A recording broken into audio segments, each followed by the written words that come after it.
I had one more question about rock climbing. Have you ever been outdoor rock climbing? You gotta cut this part out. No, I'm kidding. I actually have not. My god! You will catch what? You'll catch mega flack if people are like, "Do you rock climb?" And you're like, "I've never climbed outdoors." Really? Because the thing is I agree. I know I've never done it, but I already can just tell. Outdoor rock climbing is significantly better than indoor rock climbing. That's better just, how? Look, man, I don't know, but this is just what they say. Fucking mic? No, this is what they say. They say that it just is. I mean, it does seem like a better experience, like more tranquil. I know it's way harder outside than it is inside. That's what I would assume. But no, I've never climbed outdoors. I really, really, really want to. But I know that, like, if you're like, oh yeah, I love to rock climb, and they're like, have you ever done it outdoors? Like, if you're talking to someone who really like climbs, and you're like, no, I've never climbed indoors, they'll be like. So you're telling me like everyone that was watching for advice just clicked off right now? No, I said 1,000 times my advice was not good. I do not know what I'm talking about. But no, I have never climbed outdoors. I really want to. I'm waiting to like climb V7 in the gym because then I think I'll be able to climb maybe V3 or V4 outside the gym. Okay. Because like I know that's kind of a bad way of looking at it, but I don't want to go and only be able to climb like V1, maybe V2. I'd rather be like, okay, I can at least climb V3. It sounds like such a fun hobby to have though once you do it outdoors because there's just so many places you can travel to then. It's true. You really can just. It's such a low money sport, especially if you boulder, you just throw a few crash pads in your car, and you get some shoes. It's kind of expensive because I usually wear my gold chains when I climb. Oh yeah, I actually wear a weighted vest whenever I climb just to make it harder. Yeah, it's pure vest? gold. Yeah. It's pure gold encrusted in diamonds. Oh, okay. Yeah. It was probably a little bit less money than your laptop. Yeah. Okay. But yeah, I've never climbed outdoors. I really want to, but it is better than indoor climbing. That's like a known. Is it good to is Vegas a good place for outdoor rock climbing? Yes, Vegas is because Red Rock, the rock climb is the rock type is it's like sandstone. You know, it's because it technically was a sandstone quarry. So you'll notice if you've ever walked up the mountains on Red Rock, it's just like you can straight up like almost walk with your body like sideways because it's so sticky. Like if you were to kick the floor, your foot would just stop. Because it's so, like, really, really nice texture. And so a lot of professional rock climbers do like to climb out here. Alex Honnold from Free Solo actually lives in Las Vegas. Oh, yeah. Because the climbing is just really an amazing spot. The gyms are kind of mediocre. If you actually go to LA and get a gym membership, the gyms... yeah, I've been to one in LA. It's a whole nother... The walls are so much higher than the ones we went to, for bouldering, without the rope. It's a little unfortunate, but the gyms out in Las Vegas, none of them are really that great.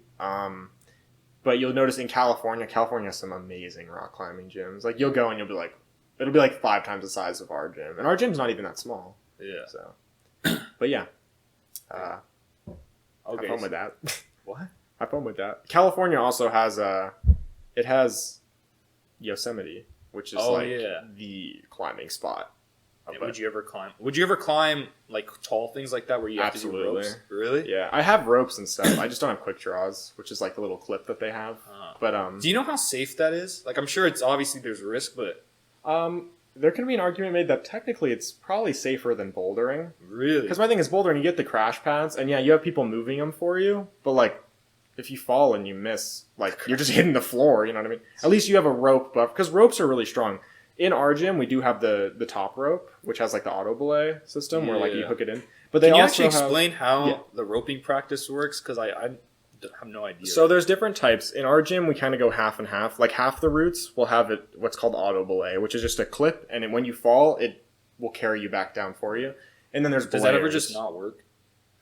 I think about that all the time, and I'm like, you could sue the fuck out of that place. Like, that's true. Sorry, but no, I haven't seen it not work, but that's good. Well, it's just funny fingers crossed. Like little kids climbing. I'm like, damn, that'd suck if it stopped working right now. Maybe they have an off button. They just like turn them off whenever kids are climbing. But now you'll notice there's auto belay, which is something you could do. You could just go right now, ask them for a rental harness, and you just clip in and just go. And then there's belaying, which is where you get this thing called what's called a belay. Wow, very good. It's called a belay. You put your rope in it. I actually have.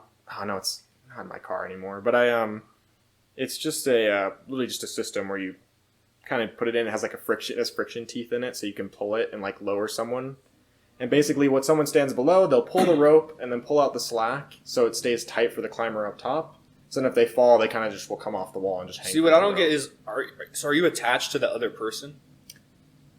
Yeah, in a sense, yeah. So are they the ones keeping you from falling? Yeah, I mean, if your belayer's not belaying, like if your belayer just lets go, like you're fucked. So if it was like a dad and a little kid. Yeah, you could kill your kid. Well, I was thinking, what if the dad falls? Like the kid's like. So now the kid just go flying. Now that is a legitimate thing. Some people, I think, if you're a really good belayer, there are ways around flying up. Like if you take a sitting position, you maybe will raise off the ground maybe a few inches. But if someone falls unexpectedly and they don't call it out, you can both fly up. Like, for example, I'll say this because you probably weigh more than I do, or if anything, we're probably around the same weight. Yeah. For sure. Our friends that we climb with are not the heaviest, so if they were to belay us, there is a chance they could come up a little bit. So you probably would want, starting out, if someone doesn't really know the technique and you're all new to belaying, you probably want someone who's like weighs a teeny bit more to belay you, just so then like they don't just get shot up. But like my one friend, Haley, she weighs 120 pounds. If I weigh 180 and I fall, like she's gonna come up a little bit. Like that's just how it works. And you will see in the gym if people are lead climbing, which is where you clip in the rope yourself as you go.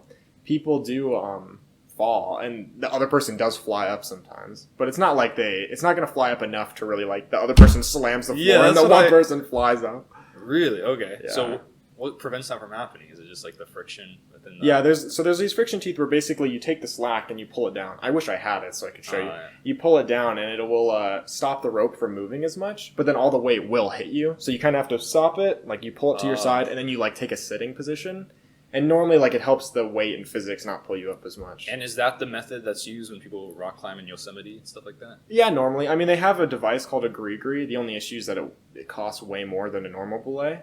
And basically, it kind of does all the work for you. It's called a gree-gree? Yeah, it's called a gree-gree. You still have to pull the slack out. These names, man. It's so stupid. It is stupid fucking names. I can't even lie to you, man.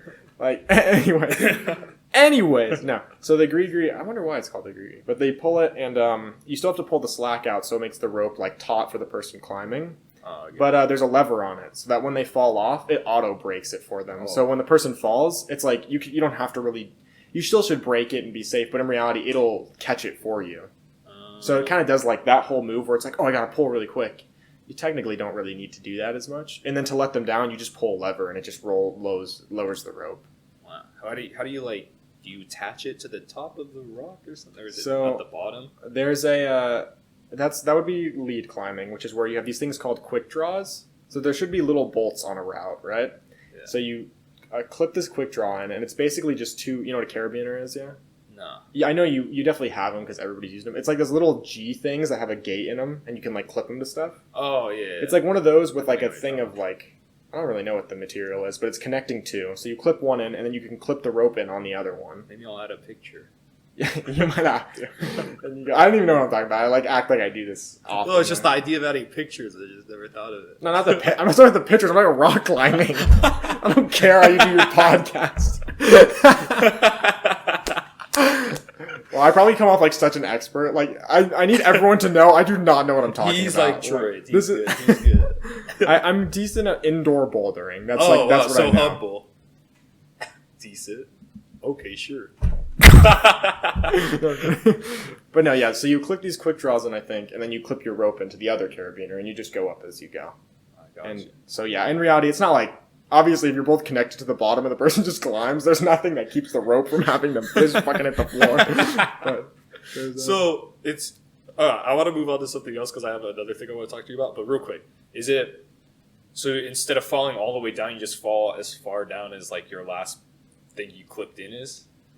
If that makes sense? No, you can fall past it. It depends on how good your belayer is doing. If they're keeping a lot of slack, then it's possible you could fall off the wall and you only like, if you're hanging off the wall, you only move like a foot from it. Like you're not even go down at all if they're really keeping it taut. But if they are like not pulling the slack as quick, or sometimes if you climb just really fast, sometimes you might get a little less lucky. Or if like you do a dynamic move and you were to like jump for something, which I don't know if you've ever seen videos of people doing like the jump move, like 1,000 feet in the air. It's like, what the fuck? But you see stuff like that. When they're doing that jump, it's going to have more like momentum pulling them down. So the person will probably fly up, so that person will probably fall a little bit more. But no, I'd say rock climbing honestly isn't as dangerous as it looks. It's more like once you get past the height, it's pretty safe. I mean, of course, free soloing, it hurts not that bad. Free soling's super easy. I do that all the time. I didn't even bring that up. No, I'm kidding. Sorry, I didn't mean to hit your table. I didn't want to unplug your charger. It's fine. It's still plugged in. Just don't do it again. No, but free soloing is incredibly dangerous. You have to be an extreme expert. I would never do that. Yeah.